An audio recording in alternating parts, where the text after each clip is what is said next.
Ben, je vous souhaite la bienvenue à tout le monde.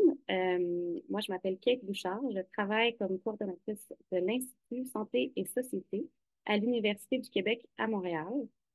On est un institut qui regroupe à peu près 400 personnes, différents types de membres. On a des membres professeurs, chercheurs, des membres associés, des membres étudiants, étudiantes au deuxième et troisième cycle d'études. On regroupe surtout des personnes qui s'intéressent à la santé autrement, c'est-à-dire moins d'un point de vue biomédical, mais plutôt d'un point de vue social, donc santé et société, avec une préoccupation assez particulière pour des populations marginalisées, stigmatisées, et aussi pour les inégalités sociales de santé. Donc, aujourd'hui, ben, on va parler de santé depuis un peu ce regard-là. On va en apprendre un peu plus avec Jean-Pierre Girard qui va nous introduire cette journée, cette heure et demie que nous allons passer ensemble pour discuter de clinique communautaire en santé. Donc, Jean-Pierre Girard, il est chargé de cours à l'École des sciences de la gestion à l'UQAM. Et c'est lui qui pilote une bonne partie du projet, des projets qui vont nous être présentés aujourd'hui. Et je vais lui céder la parole pour qu'il puisse nous présenter les personnes qui sont avec nous aujourd'hui, qui vont partager leur projet. Donc, merci beaucoup et ben, bonne conférence. Jean-Pierre, la parole est à toi.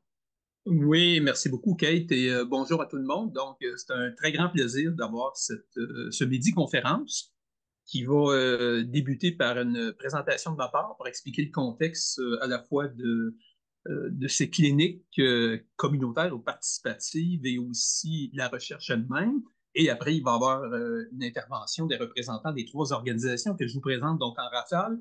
On débute avec la clinique communautaire de Pointe-Saint-Charles, donc son directeur général, Martial Mingui, et l'organisatrice communautaire Margot Silvestro.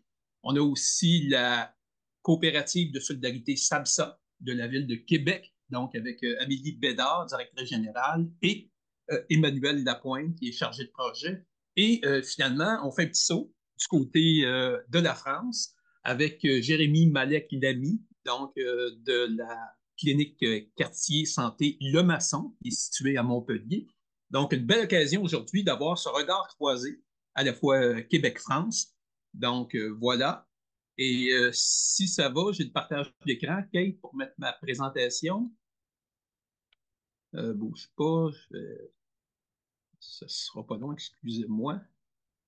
J'y arrive, donc Pendant voilà. que tu fais ça, j'ai oublié de mentionner que si vous avez des questions ou des commentaires, on a quand même réservé une bonne partie de la journée aujourd'hui pour parler et vous pouvez garder vos questions pour la fin. Donc, voilà, c'est tout. Oui, merci Kate. Donc voilà, j'ai déjà été présenté, simplement rajouter que j'ai aussi des activités d'enseignement du côté d'un programme en économie sociale et solidaire à Sciences Po à Grenoble en France. Donc, je vous ai déjà parlé de ce contenu qui se découpe en deux de mon côté, le contexte d'émergence et une courte introduction à la recherche. Donc, pour le contexte d'émergence des cliniques communautaires ou participatives, je vous dirais, le premier signe de ce développement s'est manifesté ici au Canada, du côté d'une province qui est dans le centre du pays, qu'on appelle le Manitoba. Donc, comme vous le voyez à l'écran, c'est un peu particulier parce que cette clinique communautaire, elle est née en 1926 à partir de l'action de réfugiés juifs qui venaient d'Europe de l'Est. Donc, c'est des gens qui voulaient s'assurer que leurs compatriotes aient accès à un minimum de soins médicaux abordables dans cette région du Canada. Donc, ils ont créé ce qu'on appelle en anglais le Mount Carmel Clinic et qui est toujours en activité en 2024. Donc, vous le voyez, en 1930, on va ouvrir à des non-juifs et en 1940, on va engager une première ressource à temps plein et on va s'ouvrir cette fois-là aussi à des réfugiés politiques. On se rappelle 1940, la Deuxième Guerre mondiale, et également à des métis et des Premières Nations qui quittent les réserves. Pour des collègues européens, c'est important de savoir que dans une province comme le Manitoba, il y a beaucoup de réserves dans le nord et il arrive cette migration donc de Premières Nations qui quittent ces réserves pour arriver dans la grande ville. Donc, cette première clinique, Mount Carmel Clinic, s'est ouverte donc à ces clientèles-là en 1940. Deuxième temps, dans le développement de ces cliniques communautaires ou participatives au Canada, on s'en va un petit peu plus dans l'ouest, donc la province qui est contiguë au Manitoba, qu'on appelle la Saskatchewan. C'est cette province-là qui a été la première à implanter un régime d'assurance hospitalisation. Et non pas le Québec, comme certains le pensent parfois. Là. On n'a pas été avant-gardiste dans ça. Donc, c'est nos collègues de la Saskatchewan avec un gouvernement de gauche, donc un gouvernement néo-démocrate. En réaction à cette implantation d'un service d'assurance hospitalisation, la Corporation des médecins a décrété une grève des médecins en 1962 et la réaction d'organisations de la société civile, ça a été de dire on ne se laisse pas faire. Et ça a été le mouvement qui a amené la création de cliniques communautaires dans les trois principales villes de la Saskatchewan, donc la capitale Regina, Saskatoon et Prince-Albert, avec comme contexte que les médecins pratiquent dans ces cliniques-là sur une base salariée et non pas sur une base de rémunération à l'acte. Ces trois coopératives cliniques communautaires existent toujours en 2024. Donc, vous le voyez, leur naissance a été dans la province de la Saskatchewan. Ce qui nous ramène maintenant au Québec, et on aura l'occasion d'en entendre un petit peu plus puisqu'on a des représentants de cette clinique-là, ce qui est à l'origine de la clinique communautaire de Pointe-Saint-Charles. Donc, c'est des étudiants de l'Université McGill, donc à la fin des années 60, qui se sont inspirés d'un mouvement qui existait déjà du côté des États-Unis, qu'on appelait les Community Health Clinics, et qui avait comme ambition, avec cette présidence de Johnston, de combattre la discrimination, notamment des Afro-Américains, favoriser l'empowerment citoyen, et évidemment, c'était de porter un regard critique sur cette approche qu'on appelle l'hospitalo-centrisme, valoriser davantage la première ligne et aussi une critique de l'approche biomédicale. Donc, cette idée que tout est dans les mains des médecins. Donc, cette approche qu'on a développée dès l'origine de cette clinique à Pointe-Saint-Charles, c'est de reconnaître, entre autres, la contribution ou l'apport des déterminants sociaux de la santé. Donc, on n'est pas dans un registre sous la seule emprise des médecins. On fait un saut dans le temps. 2011, SABSA. Donc, ce qui est à l'origine de SABSA, et à nouveau pour ceux qui viennent de venir de se joindre à nous, ben, on a deux représentantes de SABSA, on va en entendre parler plus longuement. Mais en 2011, c'est vraiment cette idée de faire reconnaître le rôle des infirmières praticiennes dans un contexte où le Québec est en retard sur à peu près toutes les autres provinces canadiennes dans la reconnaissance de cette profession. Donc, premier élément. Deuxième élément, c'est d'offrir une desserte prioritaire à des populations vulnérables dans un contexte de pauvreté et d'isolement social, dans deux quartiers populaires de Québec, donc les quartiers Saint-Sauveur et les quartiers Saint-Roch, donc des gens qui souffrent en particulier d'hépatite C et de VIH-Sida. Un saut rapide maintenant en France pour expliquer le contexte qu'on va entendre parler un petit peu plus tard avec la clinique qui est à Montpellier. Donc, il y a un regroupement qui s'est créé, comme vous le voyez à l'écran, en 1954 par des gestionnaires et des professionnels de centres de santé municipaux de la région parisienne. Et cet organisme-là de concertation va changer son nom pour prendre celui de la Fédération nationale des centres de santé.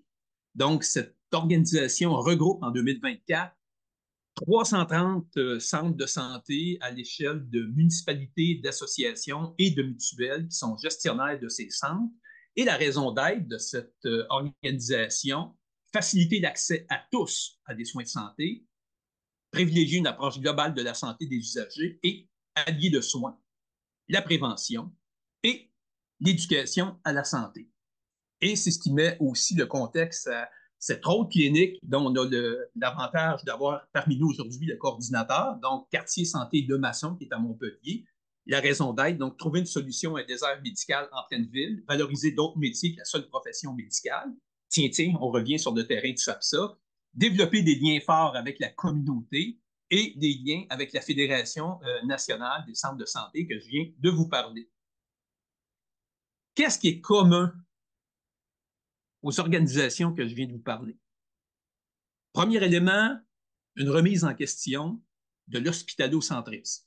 L'hôpital n'est pas le cœur du système de santé. C'est vraiment un premier élément très critique par rapport à notre organisation des services de soins. Deuxième élément, remise en question de l'approche biomédicale. Donc, cette idée que ce savoir, le savoir dans la santé, est en mode hégémonique dans les mains des médecins. Donc, c'est cette approche qui reconnaît la contribution de d'autres professions dans le domaine de la santé. C'est aussi le refus du paiement à l'acte, donc un mode de rémunération qui favorise davantage la consommation qu'un temps raisonné de passer avec la patientèle. C'est aussi un refus de la lucrativité. Vous allez l'entendre dans le témoignage des 3 cliniques, on n'est pas là pour maximiser un gain sur un capital investi. On a aussi cette idée de lien fort avec le milieu, l'empowerment des parties prenantes, incluant les populations locales dans lesquelles sont installées ces cliniques. Prise en compte des déterminants sociaux de la santé, j'y reviens un petit peu plus loin, et l'ouverture vers des populations marginalisées ou laissées pour compte. Ce que je viens de vous présenter, c'est pas sorti de nulle part. Il y a des grands consensus internationaux que malheureusement, on oublie souvent. Donc, je prends quelques instants pour vous les rappeler parce que c'est en quelque sorte le socle de l'action de ces organisations qu'on va entendre aujourd'hui. Je pars avec celle qui est probablement la plus large, la plus ambitieuse, puis là, on pourra rediscuter si ces attentes-là ont été atteintes. Donc, c'est la Déclaration universelle des droits de l'homme, qui a été adoptée à la fin de la Deuxième Guerre mondiale, en 1948, dont une disposition nous rappelle que toute personne, en tant que membre de la société, a droit à la sécurité sociale. Qu'est-ce que ça veut dire? C'est qu'on n'a pas le droit de laisser en marge des citoyens, des citoyennes, peu importe leur orientation sexuelle, leur citoyenneté, leur origine, etc., leur culture, leurs croyances religieuses. Tous ont accès à un droit à la sécurité sociale. Deuxième grand consensus international que je vous partage, c'est celui qui a été adopté lors d'une conférence de l'OMS dans la ville d'Alma-Ata, dans l'ancienne URSS, en 1978. Donc, cette déclaration nous dit que tous les citoyens et citoyennes ont droit à un état complet de bien-être physique, mental et social. C'est donc un droit fondamental et suppose la participation de nombreux secteurs socio-économiques, autres que celui de la santé, à cette intervention dans le domaine de la santé. Donc, on n'est plus dans un contexte où c'est une hégémonie du secteur de la santé de prendre en charge les enjeux de la santé. Et ça met la table aux 2 grands consensus suivants. Tout d'abord, on revient ici au Canada en 1986, la Charte d'Ottawa. Donc, à nouveau, on est dans le contexte d'une conférence de l'Organisation mondiale de la santé.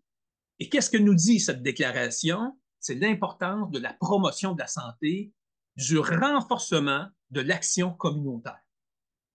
Et finalement, dernier grand consensus que je vous partage, qui est, à mon avis, un tournant majeur, c'est celui du dépôt du rapport final sur les déterminants sociaux de la santé par la Commission qui a étudié la question en 2008.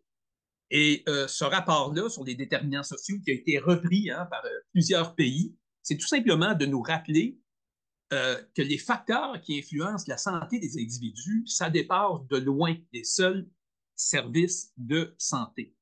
On évalue actuellement que les services de santé ont un impact à peu près à hauteur de 10 à 15 sur la santé des individus.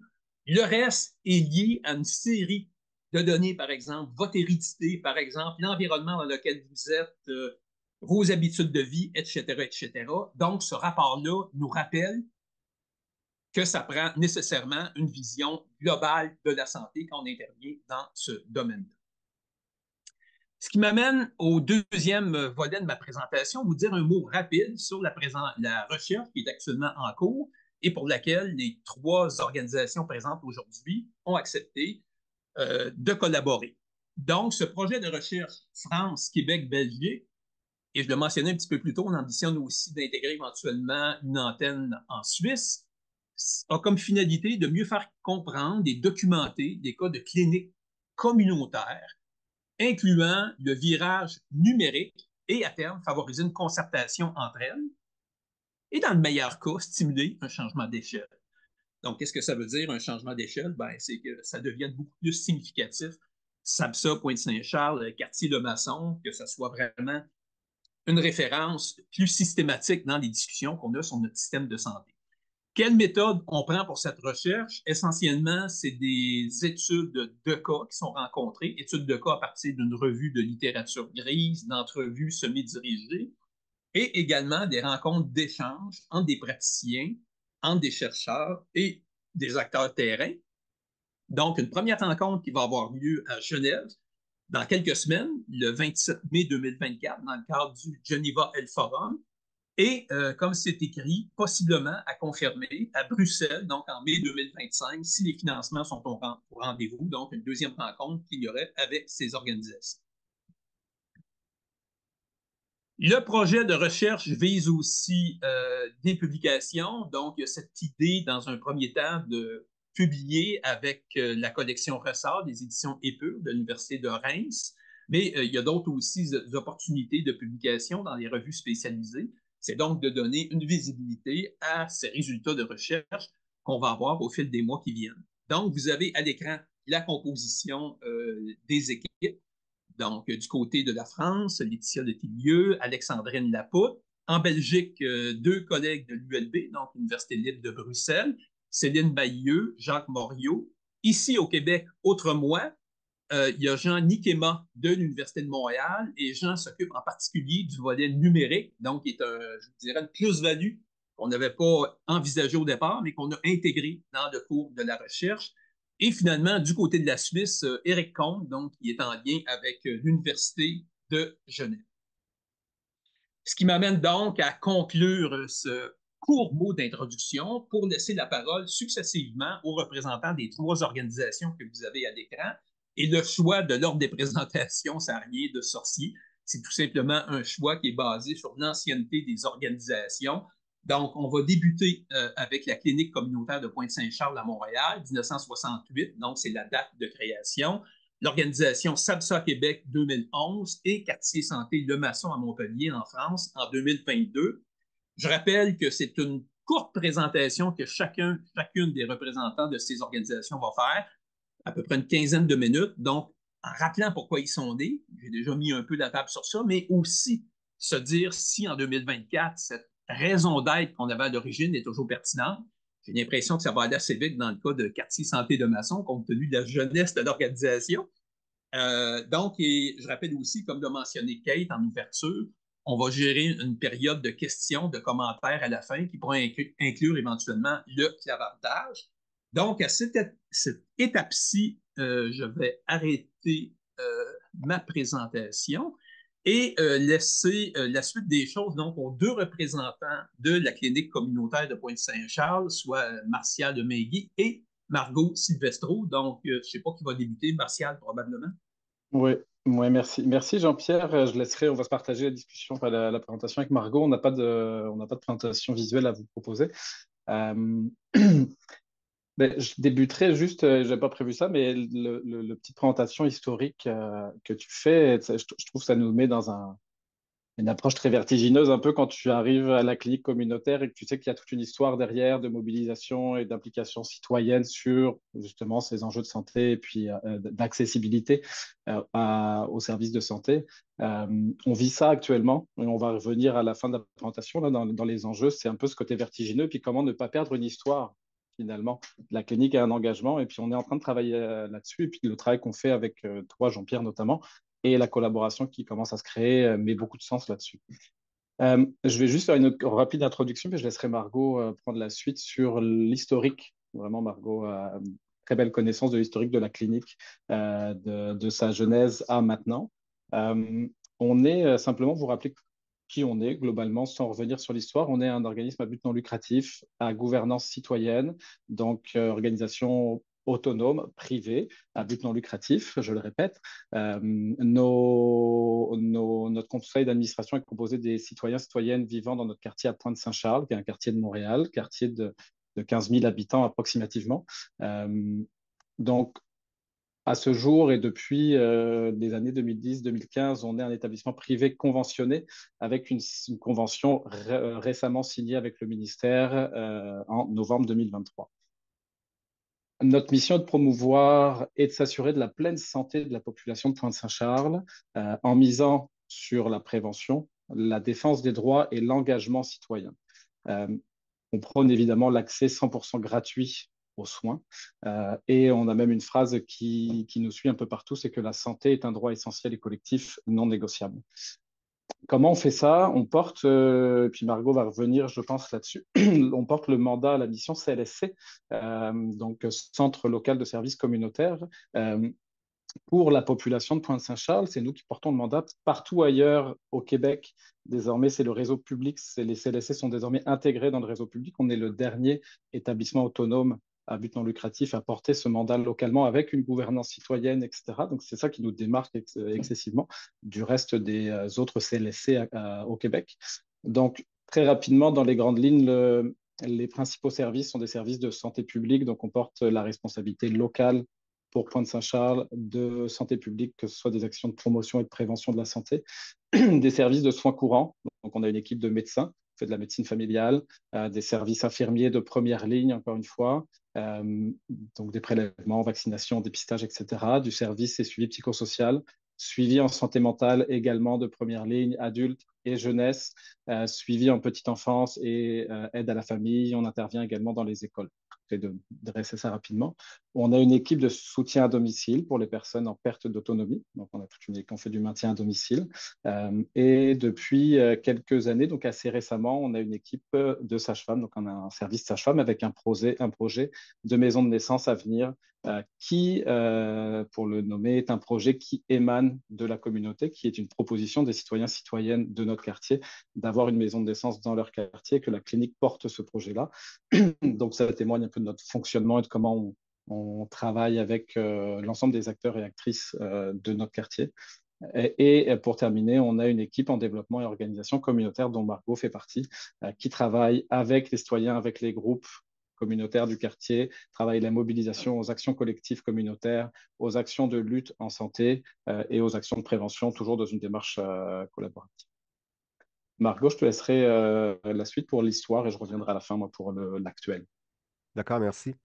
Mais je pense que pour comprendre la naissance de la clinique communautaire de Pointe-Saint-Charles, il faut retourner aux années 60 au Québec, hein. C'est la période de l'accession à la modernité, ce qu'on a appelé la Révolution tranquille. C'est aussi la période de la construction de l'État-providence au Québec. Et donc, dans les années 60, eh bien, on a un système de santé qui est privé et religieux, c'est-à-dire essentiellement les soins sont donnés par des communautés religieuses dans une logique là, de charité et de travailler avec les indigents. Et les médecins sont une médecine privée, donc il faut payer donc, pour accéder à la médecine. C'est aussi le moment où le mouvement populaire et le mouvement de la classe ouvrière prend de l'ampleur. Donc, c'est les grands moments de syndicalisation, mais aussi ce qu'on a appelé plus tard le mouvement communautaire laïque, donc qui se détache du mouvement religieux. Donc, ça, c'est les années 60. Il y a l'influence, Jean-Pierre en a parlé rapidement, l'influence américaine des cliniques populaires, mais aussi de tout le mouvement de l'animation sociale, donc vraiment là, le début de l'organisation communautaire dans les quartiers populaires. Il y a quand même eu des influences américaines là-dedans. Donc, ça, c'est vraiment le contexte de base. Donc, on est dans un Québec qui, à la fois, n'est de moins en moins rural, mais en même temps aussi est en train atteindre son sommet d'industrialisation. On va passer à une phase de désindustrialisation, de transformation vers une économie de services. Donc, ça va être le début. À Pointe-Saint-Charles, là, Martial a dit, c'est un quartier d'actuellement 15 000 personnes, mais il y a déjà eu 35 000, 40 000 personnes à Pointe-Saint-Charles à partir des années 60. Et surtout à partir des années 70, c'est une désindustrialisation rapide. Donc, c'est une paupérisation d'une population qui est peu éduquée, qui est nombreuse, c'est des familles nombreuses, une population ouvrière. Il n'y a pas de service. On est dans un quartier, vraiment un slum, là. Ce sont des anciens faubourgs là, ouvriers. C'est des maisons de bois mal construites, pas de cave, avec des ruelles en terre. Donc, il y a des enjeux de maladies infectieuses, de tuberculose, de rachitisme, de malnutrition, beaucoup d'enjeux pulmonaires dus à la pollution d'eau aux usines. Donc, on est vraiment dans un contexte d'un quartier ouvrier où il n'y a aucun service. Et dans les alentours de Pointe-Saint-Charles, à la Petite Bourgogne ou bien à Goose Village à côté, il va commencer à y avoir des périodes de rénovation urbaine où l'État prend en charge la démolition des quartiers ouvriers pour en faire soit des autoroutes ou des projets, des premiers projets de rénovation urbaine qui se caractérisent par beaucoup d'expropriation et la division des milieux. Donc, à Pointe-Saint-Charles, fin des années 60, donc en 68, un projet pilote qui part de l'Université McGill, donc à partir des étudiants en médecine de McGill, Jean-Pierre le dit, d'une inspiration américaine, et qui vont descendre en bas de la colline, donc pour aller travailler avec les pauvres à créer des services de santé dans une perspective sociale, donc d'empowerment, de participation citoyenne. Le projet à ce moment-là de la clinique en 70 est assez politique et Jean-Pierre encore là a évoqué les débuts. Donc, on dit que le projet de santé communautaire repose sur 4 concepts. Premièrement, c'est la démystification de la médecine. Donc, c'est vraiment une éducation sur les connaissances en santé.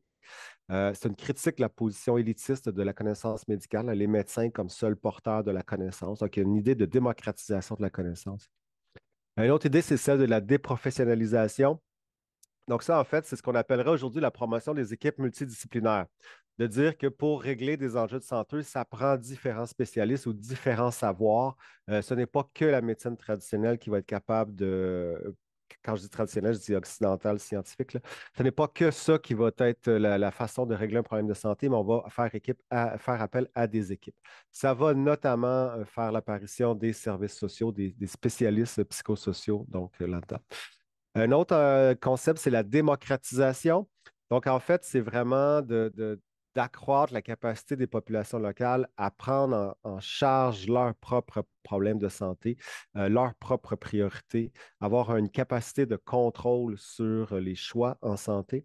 Donc, la création d'une clinique comme celle de Pointe-Saint-Charles, ça signifie en fait que les employés, qui sont aussi de la population locale et qui sont aussi des membres du conseil d'administration, sont capables de déterminer les orientations de la clinique. Ce ne sera pas une autorité extérieure ou une autorité médicale qui va le faire, c'est plutôt la population locale qui va donner les orientations de base et qui va être capable de gérer l'institution. Et d'ailleurs, au fil de l'histoire de la clinique, il y a toujours dans la construction du réseau public au Québec une espèce de tension entre la Corporation des médecins et le réseau public. Il y a toujours cette tension-là des médecins qui veulent se considérer comme des spécialistes et des travailleurs autonomes. Donc, ici, à la clinique communautaire de Pointe-Saint-Charles, il y a eu à un moment donné de la démission en bloc de médecins.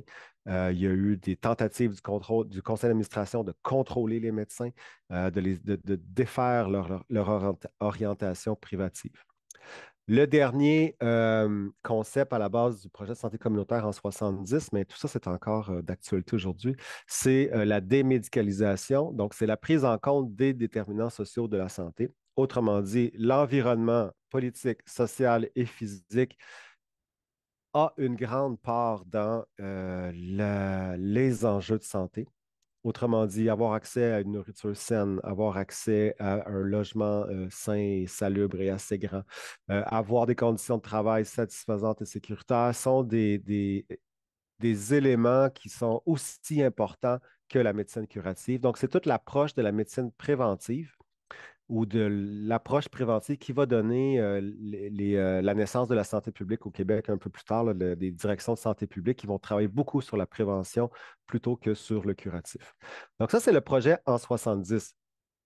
Euh, on crée donc une clinique assez rapidement qui va avoir une soixantaine d'employés. Les médecins participent, il y a des stagiaires. C'est un projet pilote, mais à partir de l'année 1974, on devient officiellement un centre local de services communautaires. Le système de santé publique au Québec commence à être mis sur pied en 1971. La première loi de santé publique, du service de santé publique, c'est 1971. Et à partir de là, se construit tout le réseau des centres locaux de services communautaires qui se construisent dans chaque localité, dans chaque quartier. La clinique obtient un mandat de santé locale en 1974. À partir de ce moment-là, bon, Martial a déjà dit quel service on donne. C'est ce genre de service-là qu'on donne de première ligne. Donc, les CLSC sont la porte d'entrée du système de santé. C'est supposé être ça le modèle. De 1974 jusqu'à aujourd'hui, toute l'histoire de la clinique, c'est une tension entre les mouvements de réforme du réseau étatique et la volonté de la clinique de garder son autonomie. Je ne veux pas passer à travers tous les moments de réforme, là. Il y en a 4-5 grands moments de réforme, mais le mouvement général du réseau public, c'est vers une centralisation, une standardisation, une uniformisation tranquille du réseau, uniformisation des pratiques, standardisation des pratiques, une création de plus en plus grande de niveaux intermédiaires de cadres et de gestionnaires, un éloignement du public local. Donc ça, c'est le mouvement central du réseau. Aujourd'hui, Martial l'a dit, on est le dernier organisme qui est géré par les citoyens. Mais si on parle des années 70-80, tous les établissements, les hôpitaux, les centres de soins de longue durée, les CLSC, chaque établissement avait un conseil d'administration local et citoyen en partie. Donc là, maintenant, il y a un seul conseil d'administration par centre intégré. Là, je ne vais pas rentrer dans les détails. Et avec la réforme qui s'en vient, on s'en va encore plus vers plus de centralisation. Donc, c'est ça la lutte de la clinique, ça a toujours été par la mobilisation populaire, par l'ancrage local, par le réseau communautaire, de conserver une capacité d'influence sur le réseau pour conserver son autonomie.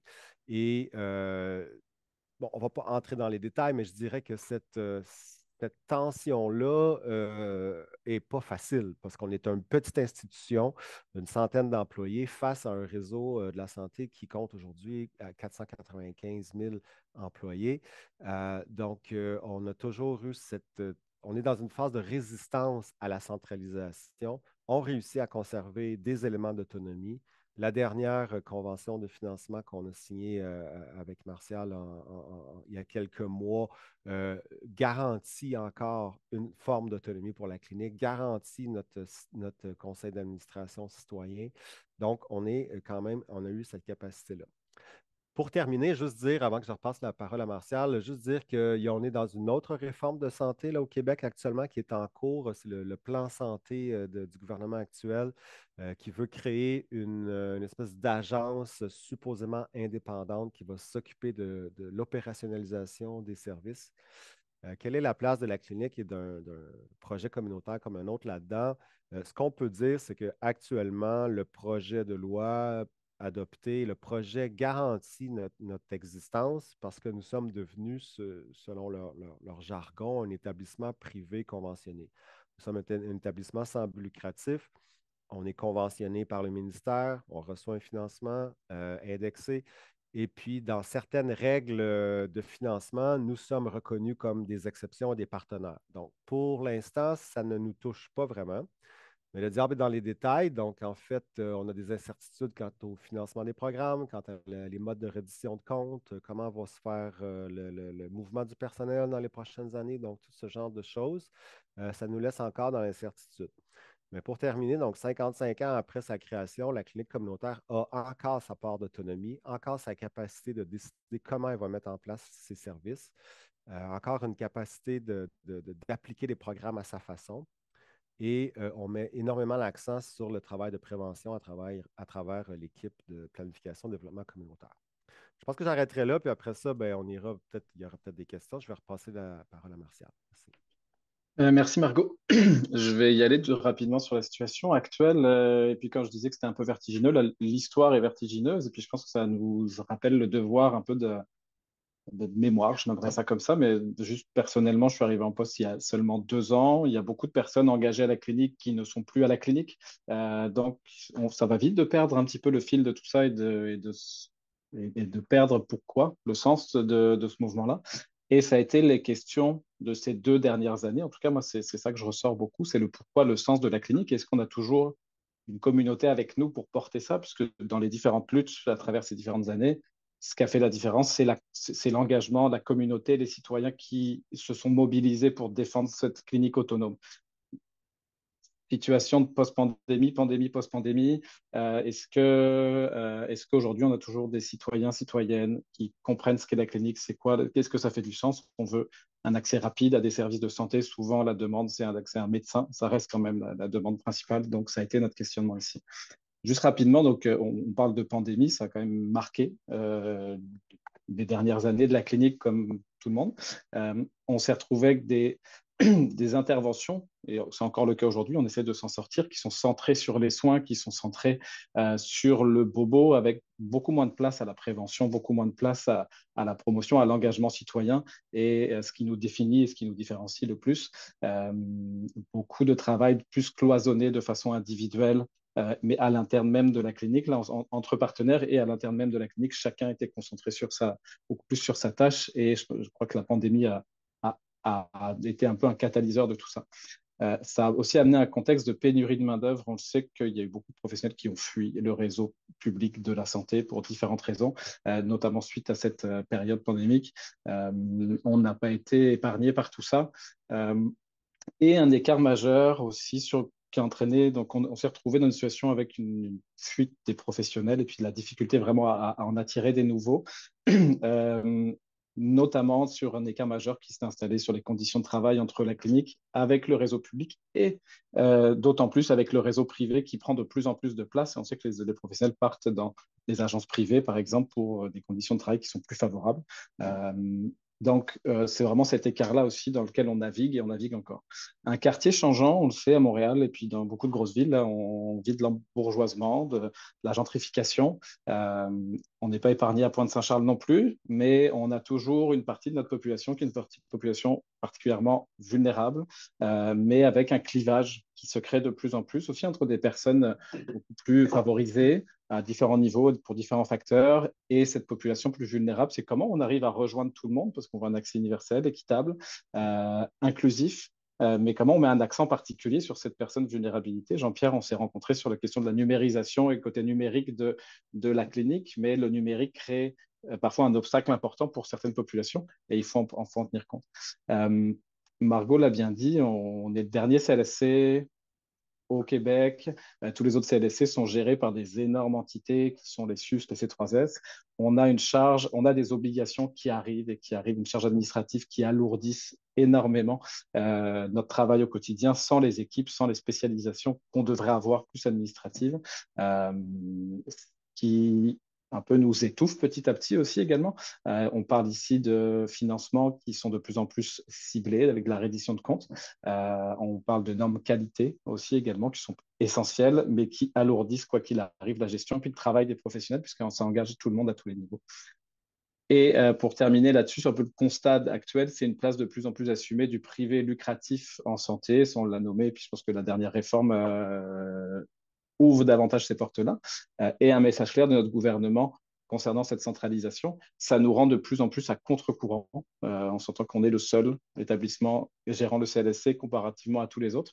Donc, on navigue de plus en plus à contre-courant. Donc, c'est comment on arrive à trouver les opportunités qui maintiennent notre autonomie, notre engagement citoyen et implication dans ce virage que prend le gouvernement, qui est un virage tranquille, comme dit Margot, depuis très longtemps, je pense, qui se confirme encore plus ici.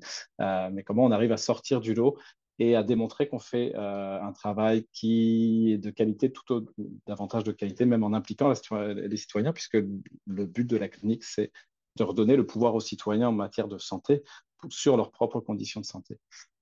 Donc, un peu la question, et puis je vais terminer rapidement sur un peu la projection, comment on maintient ce modèle-là de santé communautaire de la clinique dans ce contexte qui peut paraître défavorable, qu'il l'est à différents niveaux. Il y a certaines opportunités, puis on essaye de travailler avec ces opportunités-là.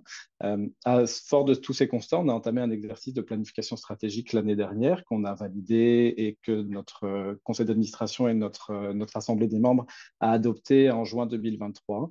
Une planification à consultation large. Notre première question était notamment est-ce que nos membres sont toujours derrière nous en cas de lutte pour garder le maintien de la clinique. On a eu une réponse très positive et favorable dans ce sens-là, donc ça nous a rassurés déjà de continuer. Il y a toujours un sens à cette clinique, et je crois qu'on avait perdu la vision commune depuis un moment, et l'objectif étant de remobiliser notre écosystème et l'écosystème de la clinique autour de cette vision commune qui est d'être une référence en matière de santé communautaire, de redevenir cette référence et un modèle inspirant aussi à l'international. Donc aujourd'hui, ce qu'on travaille là, ça nous correspond beaucoup et c'est ce qu'on cherche. Nos principales priorités pour les 3 prochaines années, mettre à jour notre modèle de santé communautaire. On a des lacunes, il y a des choses qu'on doit travailler, mais en gardant le projet initial, qui est notamment la mobilisation, l'engagement et la participation de tous les acteurs, et notamment les membres et citoyennes sur les enjeux de santé. Affirmer la gouvernance citoyenne et démocratique, ça nous démarque évidemment énormément dans tout ce réseau public centralisé, puisqu'il n'y aura même plus de conseil d'administration dans les SUS et C3S, a priori. Là, donc, on va devenir encore plus à l'écart. Et travailler des actions collectives en santé, donc vraiment mobiliser l'ensemble des acteurs localement sur ces actions-là pour partager cette responsabilité, je le dis, en santé, qu'on n'est pas les seuls, on ne donne pas un service, on veut travailler avec une communauté qui est de plus en plus résiliente, outillée pour faire face aux enjeux de santé qui vont s'aggraver avec le temps. Toujours travailler dans la direction d'un accès universel pour tous, je vais aller un petit peu plus vite, s'assurer de rejoindre équitablement et de façon plus inclusive toute cette population avec un focus particulier pour les populations plus vulnérables. Assurer des conditions de travail de qualité pour pouvoir travailler avec des professionnels qui restent aussi avec nous, donc qui viennent pour un projet, mais on est dans un contexte très compétitif, donc on veut aussi travailler puis faire reconnaître par le gouvernement notre particularité, qu'on ait les financements en conséquence. Je pense qu'on est tous ici aussi avec cette demande-là. Être précurseur des meilleures pratiques en santé communautaire, on le travaille aujourd'hui, on veut davantage communiquer, on veut surtout valoriser ce qu'on fait et ce qui nous démarque et mesurer l'impact de ça et mieux le communiquer, comme je le dis, pour, et je termine là-dessus, également développer des collaborations stratégiques pour démontrer que cet impact est durable, que l'impact des cliniques communautaires est durable et l'importance de l'engagement citoyen également sur la santé de toute une population. Donc, je trouve que ce qu'on fait aujourd'hui, puis ce qui s'en vient, puis ça ouvre une porte à de la collaboration plus stratégique. Et je pense qu'en s'associant ensemble, on va pouvoir aussi démontrer davantage la pertinence des cliniques communautaires.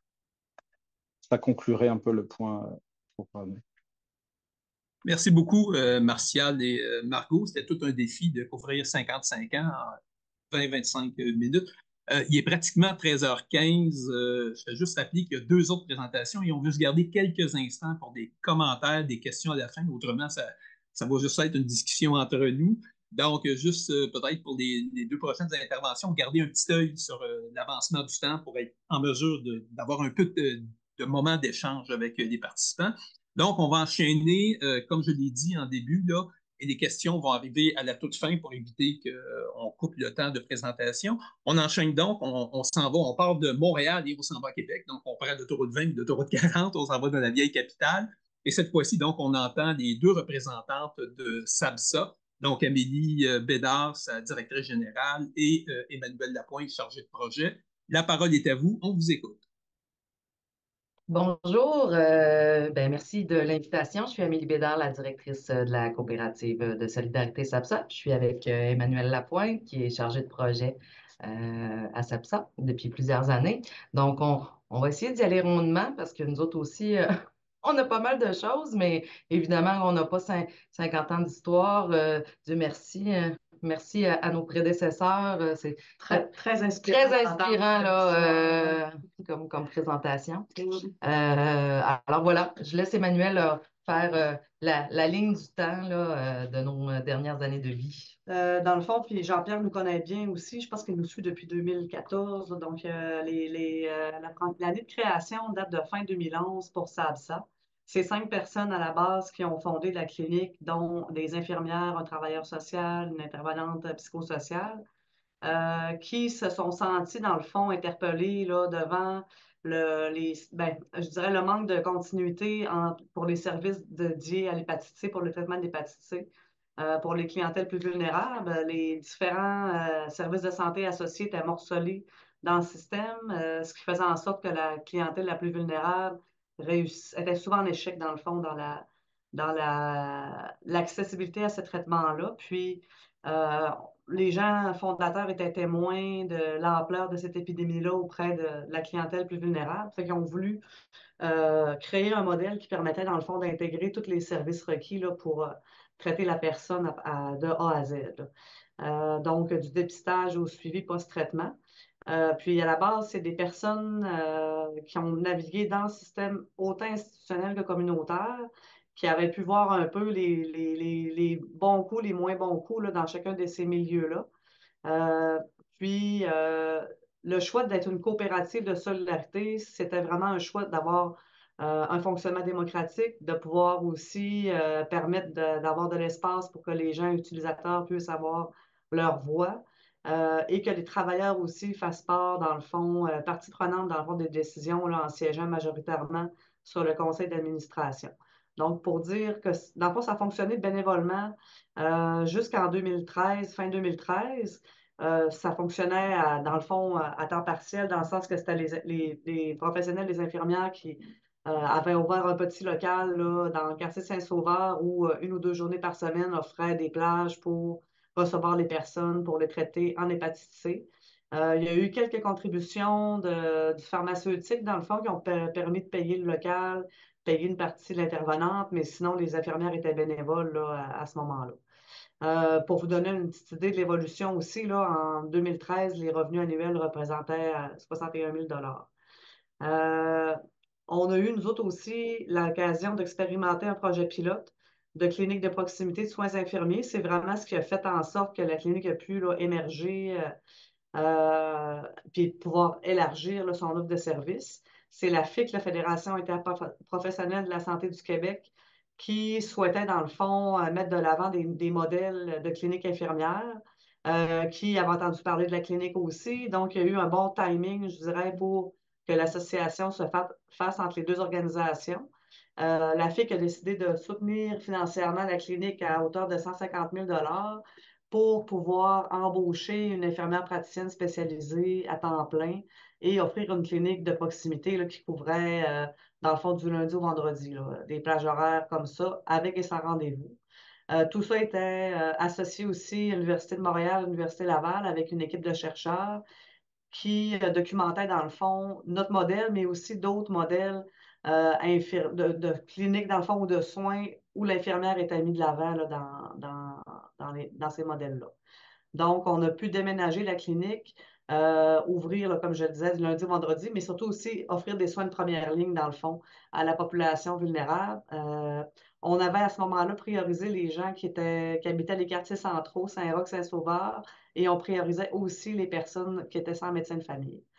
Donc, on a fait une première année, la FIC a financé une deuxième année devant, dans le fond, ben, tu sais, devant l'achalandage qui était vraiment plus élevé que ce qu'on aurait cru aussi. Puis aussi pour permettre la recherche, la poursuite de la recherche là, qui avait en un an, c'est quand même court là, pour collecter des données. Donc, on a pu recevoir un deuxième 150 000 à ce moment-là, qui nous a amené jusqu'en 2016. C'est sûr que là, 2016, c'est une année charnière pour nous parce que on a, devant la fin du soutien de la FIC, qui était connu, ce qu'on ne savait pas, c'est qu'on serait rendu à 1600 patients à ce moment-là. Puis, dans le fond, ce qu'on disait, nous, c'est si vous ne voulez pas nous financer, ben, que les structures médicales en place sur le territoire prennent en charge à ce moment-là les patients qui étaient chez nous, les patientes qui étaient chez nous. Donc, on a fait quelques moyens de pression, dont la fermeture de notre sans rendez-vous. C'est sûr qu'on a eu énormément de couverture médiatique aussi. C'était à l'année où le gouvernement Barrette aussi était ministre de la Santé, donc il est résistant non pas au travail qui se faisait à la clinique, mais plutôt au modèle coopératif qui n'entrait pas là, dans les modèles qui étaient financés à ce moment-là par le ministère de la Santé. À cette époque-là, là, on était dans l'ère des GMF, donc ça ne cadrait pas nécessairement avec leur vision, là. Exactement. Donc, puis nous, dans le fond, ce qu'on a fait, c'est une campagne. Il y a beaucoup de gens qui se sont associés à nous du secteur privé, qui ont voulu nous soutenir, puis on a mis en place une campagne de sociofinancement avec l'objectif de 250 000 Donc, on a atteint notre objectif. Puis, ça a créé de la pression qui a fait en sorte qu'on a pu avoir notre première entente avec le ministère de la Santé en 2016, qui s'est traduit, dans le fond, par des prêts de service. C'est-à-dire que l'infirmière praticienne qu'on avait embauchée, nous, est devenue une employée du CIUS, mais dédiée là, à la clinique SAVSA. On a eu une partie de travailleur social aussi. La fourniture médicale était maintenant aussi fournie par le CIUS. Mais tous toutes les autres frais de fonctionnement devaient être assurés par la coopérative. Et puis, c'est cette année-là aussi qu'on a mis sur pied, nous, une fondation, parce que la coopérative n'a pas la capacité d'émettre des reçus de charité. Elle n'a pas le statut de bienfaisance. Donc, on a voulu, à plus long terme, être capable de faire vivre aussi un volet philanthropique pour être certain d'assurer une certaine pérennité à la clinique. Donc, 2017, on a déménagé une deuxième fois la clinique pour agrandir un petit peu. Puis, rapidement, on a eu une première collaboration avec une communauté autochtone, la communauté d'Obedjouan, pour aller traiter l'hépatite C, dans le fond, dans la communauté. Donc, le traitement de l'hépatite C a toujours été central et le restera toujours, là. On priorise toujours les patients ou les patientes qui veulent recevoir le traitement. Il n'y a jamais de restriction par rapport à ça. Au fil du temps aussi, on a développé d'autres services, là, dont beaucoup en prévention des surdoses. C'est sûr que ça va avec les besoins, dans le fond, des personnes qu'on rejoint. Donc, les gens atteints d'hépatite C, c'est en forte proportion des personnes qui vont consommer des drogues. Donc, les risques de surdose et ces enjeux-là devenaient de plus en plus criants aussi dans notre communauté. On a développé des collaborations avec les santé publiques, le CIUS aussi, pour mettre en place certains services, dans le fond, dont notre clinique mobile qui sillonne là, toute la région de la capitale nationale, incluant Parneuf-Charlevoix, et qui a un mandat premier de prévention des surdoses, mais c'est sûr qu'on offre également des soins infirmiers, des soins psychosociaux de la clinique via ces véhicules-là aussi. Euh, on peut aussi, dans le fond, parler de la deuxième entente qu'il y a eu avec le ministère de la Santé. C'était à l'époque de la ministre McCann, qui était davantage ouverte à notre modèle aussi, le reconnaissait davantage comme essentiel et que même dans son discours, il fallait soutenir ce type d'initiative-là. Donc, notre soutien via le CIUS s'est augmenté à partir de ce moment-là, mais sans jamais couvrir les frais de fonctionnement au complet. Mais on a augmenté les frais de service, on a eu une infirmière praticienne supplémentaire. Donc, on était toujours en mesure de répondre davantage aux besoins qui se présentaient chez nous. Mais financièrement, on restait quand même précaire parce que la base, on n'avait aucun financement de base dans le fond. C'était cette année-là, 2019, que la première campagne de financement de la Fondation a été mise sur pied aussi. Donc, il y a vraiment deux conseils d'administration distincts, dans le fond, là, pour les deux entités. Et je dirais, les objets de la Fondation servent seulement à soutenir la clinique. Pour l'instant, c'est vraiment des salaires d'une partie de l'équipe de la clinique que la Fondation soutient. Euh, bon, on a passé de 61 000 de revenus en 2013 à 1 million là, en 2020, ce qui inclut dans le fond tous nos financements par projet aussi. On a élargi beaucoup de notre équipe. On croit beaucoup, nous aussi, à avoir une équipe interdisciplinaire qui est là depuis les débuts, dans le fond, surtout médical, psychosocial, soins infirmiers. On a maintenant un psychiatre qui vient chez nous de façon régulière. On a aussi des pairs aidants avec lesquels on travaille dans nos équipes. Plusieurs intervenants psychosociaux qui vont dans la rue aussi rejoindre les personnes directement dans leur milieu. Donc, c'est des approches qu'on a toujours prônées pour être capable de répondre davantage de besoins de la personne, dans le fond, que seulement l'aspect médical. En 2021, on a mis en place le service de consommation supervisée. C'était le premier qui se faisait à Québec, là. On était en retard un petit peu, la ville de Québec, par rapport à ça. Puis, tu sais, pour dire rapidement, il n'y a pas eu d'autres joueurs sur le territoire, nous, qui ont levé la main pour le mettre en place. Je vous dirais que c'est pas parce qu'on manquait de travail, c'est surtout parce qu'on voulait répondre à ce besoin-là de les personnes qui se présentaient chez nous. C'était un besoin criant dans notre communauté. Donc, on a travaillé avec le CIUS. Dans le fond, ça, c'est vraiment un projet co-géré avec le CIUS. Nous, on a une subvention pour payer un local parce que le service de consommation supervisée n'est pas dans notre clinique de proximité. On a deux points de service distincts. Nous, on s'occupe de ce point de service-là pour l'embauche des intervenants, des pairs aidants, puis le CIUS fournit le personnel infirmier. Donc, ça a été un achalandage vraiment élevé dès le départ, là, le service de consommation supervisé. Un petit peu plus loin, on va parler aussi des statistiques, on va pouvoir vous le montrer. 2022, on s'est donné un nouvel objectif d'éradication de l'hépatite C de la région de Québec d'ici 2030. À ce moment-là, ça sert aussi beaucoup pour la Fondation, pour être capable d'aller chercher des supporters pour nous aider à atteindre. On a pas mal tout ce qu'il faut en place ici pour y arriver. Ce qu'on essaie d'augmenter, c'est les références qui proviennent du milieu hospitalier pour être capable de rejoindre toute la population. Parce que pour les personnes les plus à risque de le contracter, avec nos différents services qu'on a mis en place, dont le service de consommation supervisé, on est vraiment en mesure de pouvoir rejoindre les personnes les plus à risque et les plus à risque de se réinfecter aussi. Donc, l'équipe a continué de s'agrandir avec l'implantation de ce service-là. On est maintenant à une quarantaine de personnes là, dans l'équipe. Au départ, on avait commencé à peu près 6 personnes dans les premières années.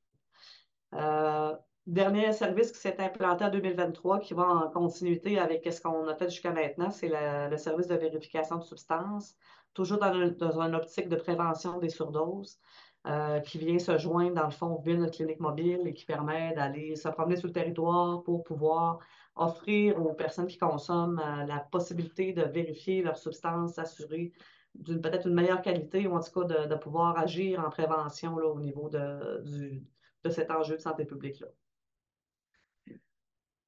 Parfait. Je continue. Il y a beaucoup de choses que tu as couvertes, là, fait que je ne veux juste pas être redondante, mais vous voyez dans les 10 dernières années à quel point SAPSA s'est développé rapidement parce que les besoins étaient là, parce que la crise des opiacés, la crise des surdoses, aussi des opportunités de financement qui ont fait en sorte que certaines avenues ont été privilégiées de par les clientèles qu'on rejoignait. Emmanuel a dit pourquoi on avait privilégié le modèle de coopérative de solidarité. En fait, c'est contrairement à une coopérative plus typique de santé, la coopérative de solidarité a différents memberships, donc le membre de soutien, le membre utilisateur, puis le membre travailleur. Donc, en proportion, ils sont présents là, sur notre CA, puis c'est eux qui assurent la gouvernance. Mais encore une fois, ça fait de nous une bébête rare, là, un modèle un peu atypique que le gouvernement ne sait jamais vraiment dans quelle case caser, malheureusement. Mais évidemment, on reste toujours dans une visée à but non lucratif parce que traditionnellement, les gens me disent, oui, mais les coopératives de santé, habituellement, les coopératives de santé ont un membership annuel payant. Ces coopératives-là seront traditionnellement plus développées dans des régions où il y avait des déserts de services. Les gens se mettaient ensemble, payent un montant annuel, une cotisation pour avoir accès à des soins de santé. Nous, vous comprendrez que de par la clientèle qu'on dessert, c'est vraiment ce qui nous démarque, ce qui nous distingue, c'est la spécificité et la singularité là, des clientèles vraiment plus des affiliés en itinérance, désorganisés, problèmes de santé mentale, dépendance qu'on rejoint. On ne pouvait absolument pas exiger de cotisation annuelle ou de frais de membership. Donc, ils ont un accès totalement là, gratuit à nos soins. La mission est à la fois, oui, d'offrir des soins et des services de santé adaptés puis intégrés, mais aussi d'en développer pour les gens qui trouvent difficilement leur place dans le système pour une panoplie de raisons. Donc, des fois, des gens, oui, on a quand même 85 de notre clientèle qui n'a pas du tout de médecin de famille, mais il y en a qui en ont, mais qui, malheureusement, ont difficilement là, accès parce que la façon dont le système est fait, la prise de rendez-vous, tout ça, c'est pas tellement approprié pour eux. Puis on est résolument là, dans une approche de réduction des méfaits parce qu'on travaille avec des gens là, en problématique de dépendance. Les volets de service, Emmanuel l'a couvert. Notre premier volet, là, notre majeur, notre cœur, c'est le volet de l'hépatite C et du VIH. Toute personne qui présente ce problème de santé-là, peu importe le territoire, a accès à nos services.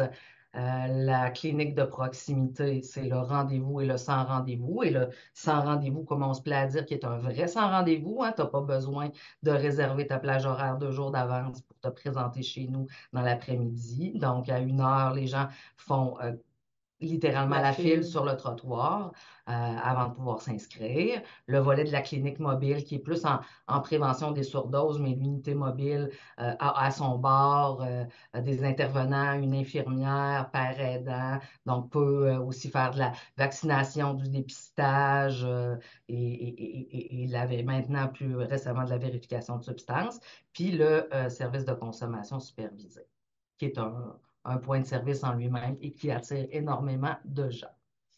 Contexte de vulnérabilité, je vais peut-être passer là-dessus parce que je vois le temps passer, puis je pense que les gens savent c'est quoi, mais il faut retenir que c'est des gens qui ont définitivement de la misère à naviguer au travers du système de santé. Des gens qui ne s'y retrouvent pas du tout, qui consultent fréquemment aux urgences, qui ont besoin d'avoir un lien significatif avec un milieu qui les accueille, peu importe l'état dans lequel ils sont, hein, parce que nous, ici, SAPSA, service à bas seuil d'accès ou à haut seuil d'acceptation, ce que ça veut dire, c'est tu es intoxiqué, tu n'as pas ta carte, aujourd'hui, tu es tout croche, ben, tu peux quand même venir consulter chez nous, puis tu vas être reçu avec le sourire et tu vas recevoir des services de qualité.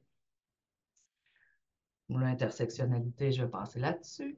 L'équipe de la coop est rendue vraiment beaucoup plus importante qu'à ses débuts. Hein. On l'a vu, c'était 5 membres fondateurs. Aujourd'hui, on a 3 infirmières praticiennes, des infirmières, une équipe de 5 intervenants psychosociaux, un travailleur social, réceptionniste, des gens à la gestion, des pères aidants, un psychiatre qui est là pratiquement à temps plein, d'autres médecins spécialistes qui viennent se greffer à l'équipe.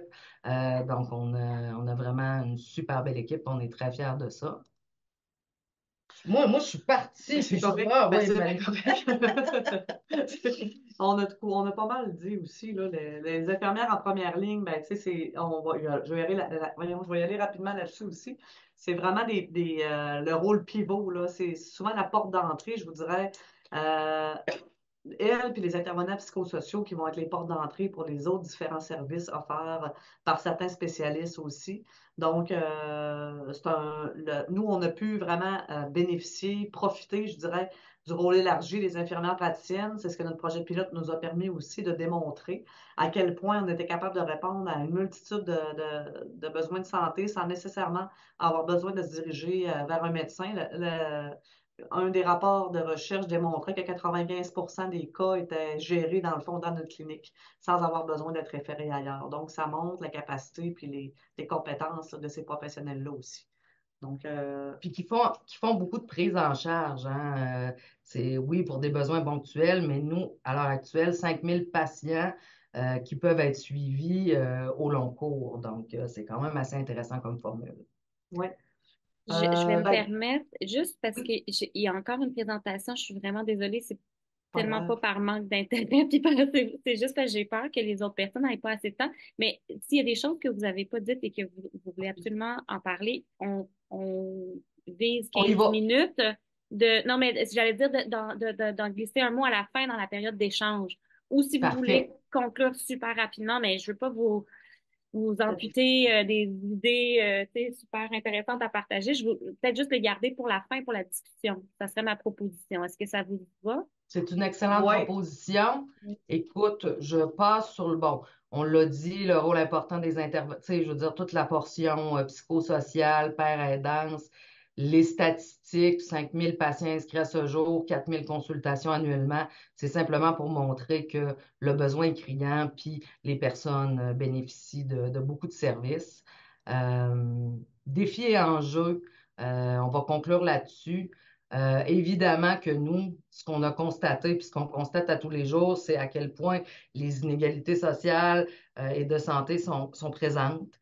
On ne fait que recevoir une augmentation de demandes et d'achalandage, que ce soit dans nos services SCS, cliniques de proximité, ça déborde. Nous, à la base, SAPSA a été créé pour réaffilier les gens vers le réseau. Hein? C'était un peu ça. On prenait les laisser pour compte, les tomber entre les deux chaises, puis on devait les réintégrer dans le réseau. Mais force est de constater que c'est l'inverse qui est actuellement en train de se produire. Le réseau réfère vers nous les gens qui ont de la misère à s'y retrouver. Puis les cas les plus complexes, les plus vulnérables, il y a comme un phénomène on les renvoie vers SAPSA, qui font un excellent job, mais on n'est pas plus reconnu. On est reconnu en principe, mais on n'est pas plus supporté financièrement.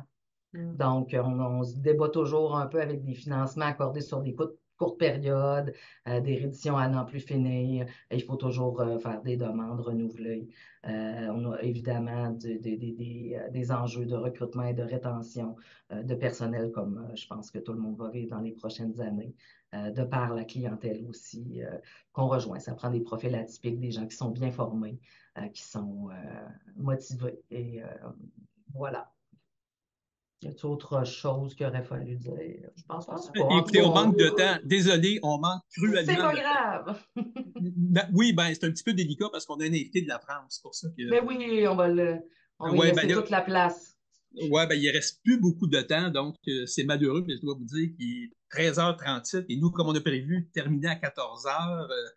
Si on va avoir quelques minutes de questions, donc voilà, c'est un petit peu délicat. On va espérer que notre dernier conférencier, pas de moins quand même, puisse synthétiser en 15 minutes. Sinon, je le rappelle, on n'aura pas de temps pour des questions, des commentaires, ce qui serait un peu regrettable compte tenu de l'activité, la fin de l'activité aujourd'hui. Donc, je vais tout de suite laisser la parole à Jérémy Malek Lamy, qui va nous parler cette fois-ci voyons, excusez-moi, de la clinique Quartier Santé de Masson, qui est dans la ville de Montpellier en France. Je te laisse aller, Jérémy. Bien. Je vais être d'autant plus court que, alors bonjour à tous, je vais être d'autant plus court que nous avons énormément de points en commun sur, premièrement, les engagements de chacun, les leviers, les freins également dans le développement de nos activités. Et puis surtout, avec 2 ans d'existence, j'ai beaucoup moins à raconter que vous.